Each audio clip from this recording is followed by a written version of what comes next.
Welcome to another episode of the Olivia Gamber podcast. And today I want to talk about how to overcome imposter syndrome.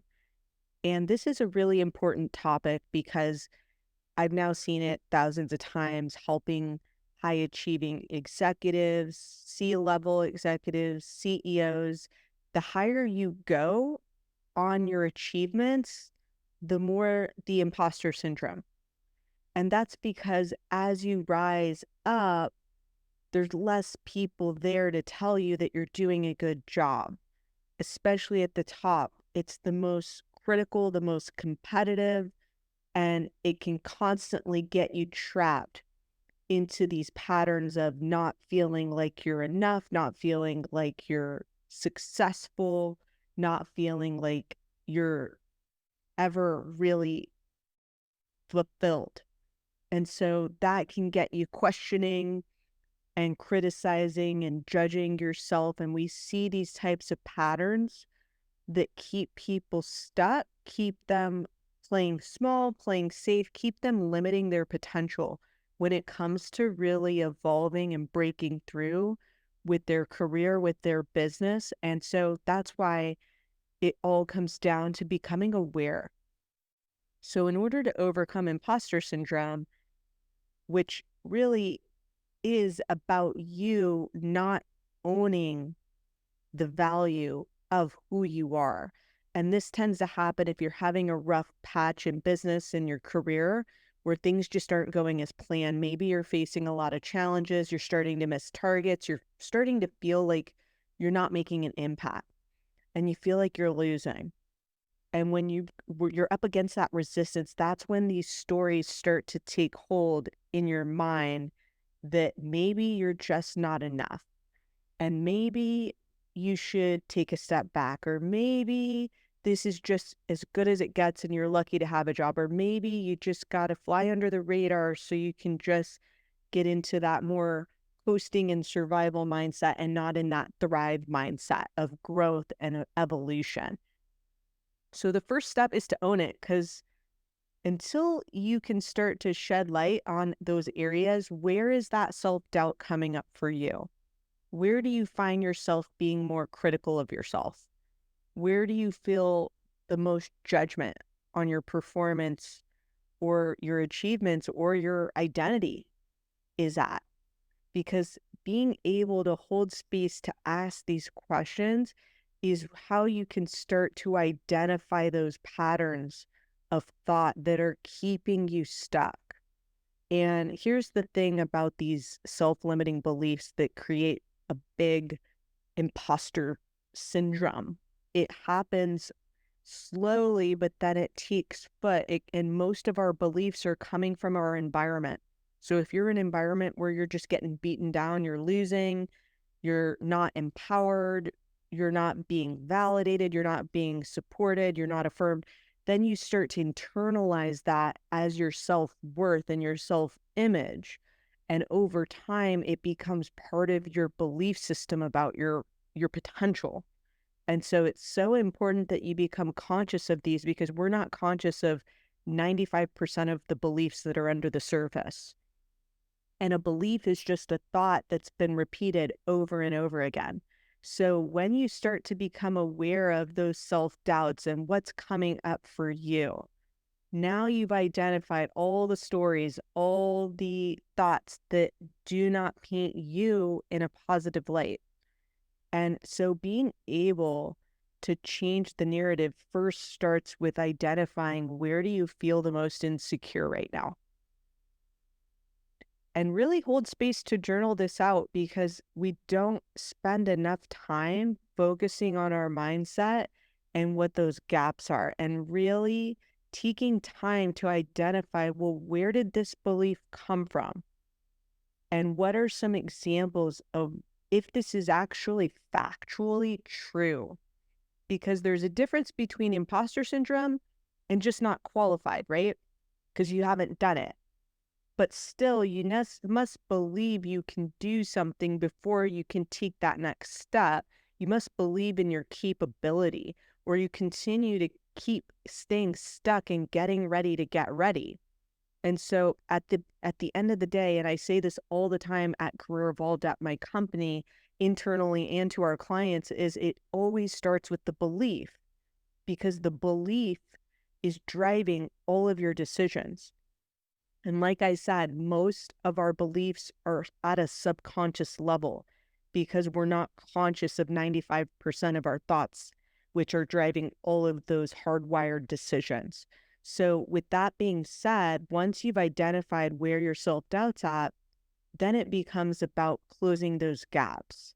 So, let's say that you are feeling like you're just not really good at this thing, and you keep giving that your attention, and you continue to allow that to keep you from taking action, making a decision, making forward progress, versus shifting that.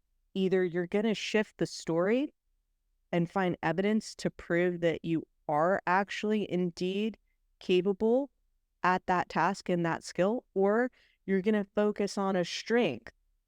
Where are you good? Because we as humans, we're addicted to the negative. Our brain is like Velcro to negative thoughts. But when it comes to the positive, it takes our brain 15 seconds to actually register a positive thought, to change our emotions and to stay in that wavelength, in that frequency of thinking. So once you've actually identified, you know what, this is where I do want to focus, this is what I do have. So a lot of imposter syndrome is a constant addiction and focus to thought patterns that are self-criticism and seeing where self-judgment comes in. And so when you're really hard on yourself and you're self-critical, and that's really a big part of your identity and your thought process, it's great to be accountable, but it comes to a point where now you're self-deprecating and you're not building self-trust, self-confidence, self-worth. And that is required to achieve in business, career, or anything for that matter. So what this episode is focusing now on is, well, what are some things you can actually do to build yourself up? Because at the end of the day, it's our self-concept.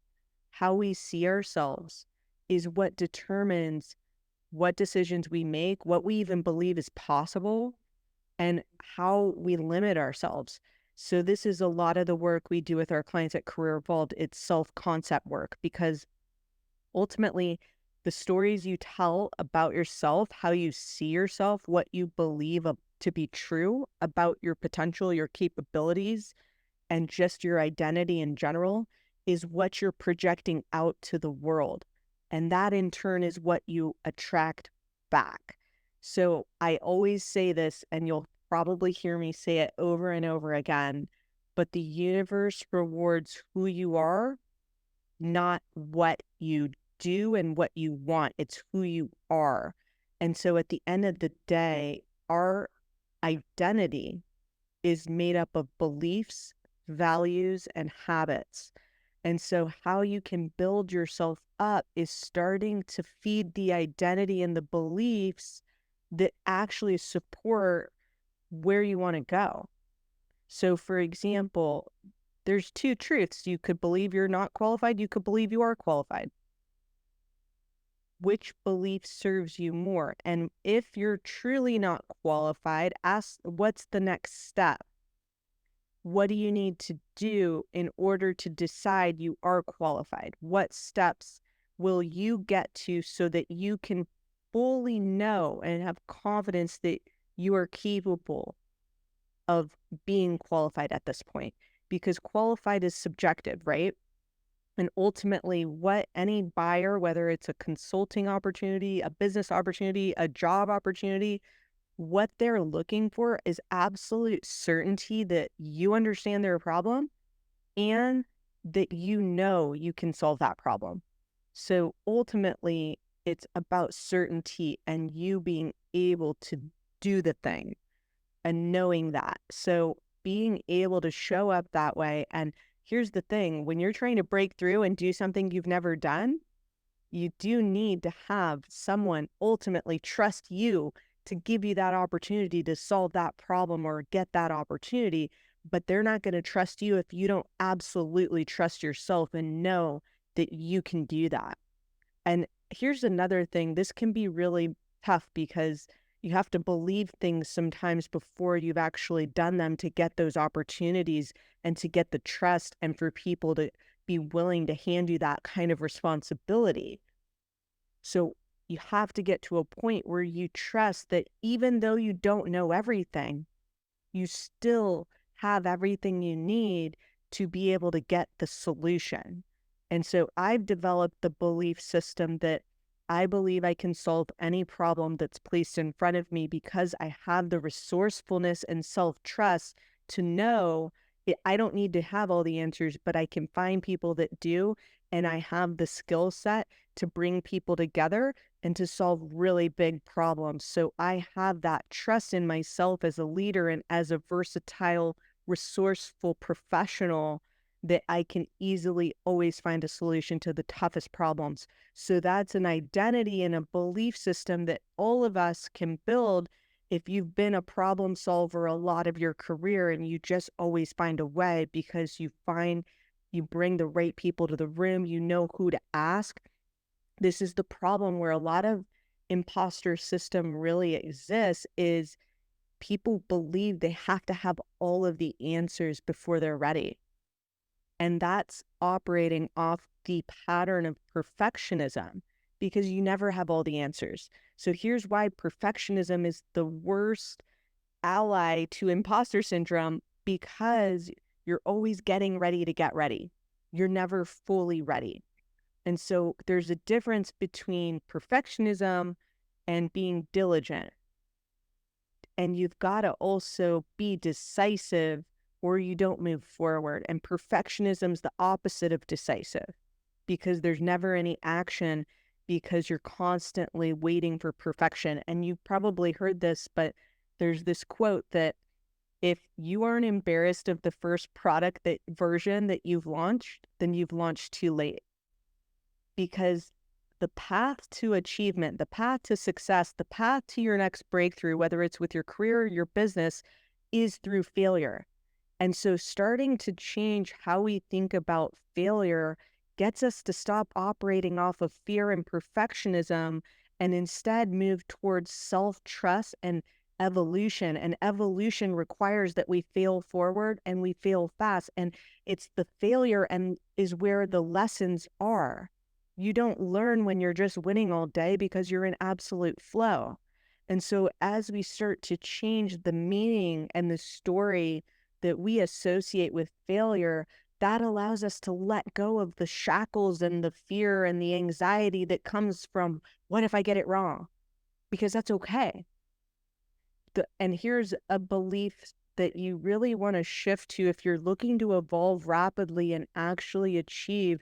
You've got to be decisive and action oriented because I know I'm a big believer in manifestation and visualization and the power of your thoughts and the power of your mind. And you still must take that action. And you still must make those new decisions to progress because every new decision you make that's aligned with that new identity that already has what you desire is what ultimately is going to lead to that goal and that result manifesting for you. And if you're doing it with lackluster belief and you're just shaky, that's okay. Because even though you're moving forward, you're getting more certainty because of the progress that comes with forward movement. So it's half the battle is getting out of your head of perfectionism. And I've seen people getting ready and trying to figure it out for years. But it's not until they finally choose the decision, I'm ready, I've got this. And that's a decision. I'm ready, I've got this. You can choose I'm not ready, you can choose I'm ready. You can find evidence to support both sides, but only one decision moves you closer to your goal. So that's a mantra where I'm constantly the most perfectionist elite performers that I work with. I constantly will have them do that mantra because I am a recovering perfectionist myself. And what I'll do when I find myself overthinking doesn't serve anybody because it doesn't lead to a decision. and it doesn't lead to new information. It's just simply recycling and rehashing the same information. So it comes to a certain point where you're no longer serving yourself by continuing to deliberate. And so, in order to really step in your power, you want to make a decision and move forward, because good decision, bad decision, make a decision. The worst decision is no decision at all, because you're staying stagnant, and you don't learn when you're stagnant. You don't move. There's no data coming in. When you're making decisions, you're getting data back, and you can iterate and keep starting to evolve and move forward with your process. But when you're stuck in overthinking and perfecting, you don't move forward. So another way to start to really get yourself to build this self-trust is something I like to focus on. It's conditioning your subconscious mind, because we're all conditioned to focus on what's wrong, what's not working, where we are not qualified, or where we're not enough, or where we need more work, or where we wish we were better here. Instead, start to shift some of those thoughts towards what is great about you and what do you love about yourself? Where are your talents? And so having daily affirmations, daily focus, daily journaling on why are you so phenomenal, so amazing, and really take the time to get yourself to remind yourself who you are. Because a lot of times as a high achiever, we're only as good as our win. And we're always focused on the next hill that we're climbing, that we forget to look back and see, wow, I've done a phenomenal job. I am so proud of how far I've come and where I'm at. And I'm going to give you an example, because I had a client. She's one of the most elite professionals. She's in the top 1% of the country in terms of income, power, impact. And she's over here thinking that she's not qualified. And this woman's run P&Ls of $800 million and has taken in scaled companies. She's done some phenomenal work, worked at some of the largest organizations. She's been a part of PE firms. She's on board. She's seen a lot. And so for her to have doubt that she's not qualified when she's in the most elite level of performers, sometimes we need to have that mirror. And that's when it's really helpful to have a coach, a guide, a mentor to really be that mirror for you. And so a lot of times, some of our clients will rely on us to be their mirror, because we're objective and we're able to say, no, you're actually phenomenal. We talk to thousands of people. You are definitely at the top, and you should see yourself in this way, because that's really, truly who you are. And so having somebody be that mirror, and if you go back to an old boss or somebody that knows you well professionally and just simply ask, hey, what do you think I do really well? Or what do you think of me as a professional? And, where do you think some of my strengths are? And just have people that have worked closely with you be that mirror for you, because sometimes the things we're really great at, that we do so well, that we could do in our sleep, that because we've done them for so long, we've got such a deep mastery with these talents that we overlook them as talents. We assume that they're not valuable because we do them so quickly and so easily. But it's not about the 5 minutes it takes for you to assess and do the thing. It's about the thousands of hours that went into that level of pattern recognition and mastery that allows you to be that level of just skilled at that specific craft. And instead of thinking about how long or how easy it is for you, think about the value that's associated with the outcome and the impact that you're making on that life, on that business, on that person, on that problem, on that product, whatever it may be. So taking time to really honor our journey, write about what we're most proud of. What are our top achievements and accomplishments? Because we spend so much time deliberating on what's not enough. What are the qualifications we're missing? What's next? Constantly on to the next thing.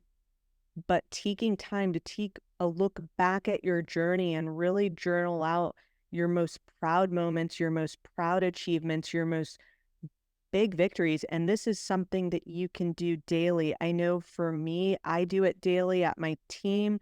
as well as personally through a journal, but celebrating those daily wins and writing them out because we got to celebrate every single win, every single victory along the way to start to build up our self trust, our self worth, and our self confidence. Because when you continue to write out all your wins and celebrate and honor your journey and take that time to really feel that sense of pride for how far you've come, not only is it incredibly healing, it's incredibly just energizing.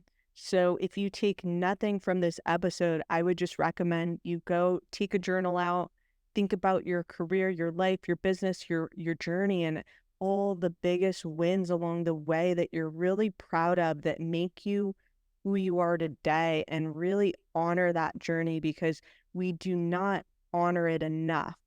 We live in a society that's on to the next goal. What did you do for me today? And taking time to celebrate and really hold space for that can really do wonders for your mental health, your anxiety, and start to build more of a strength and conviction in what exactly you bring to the table. So I hope this helps, and I will see you next week on the next episode.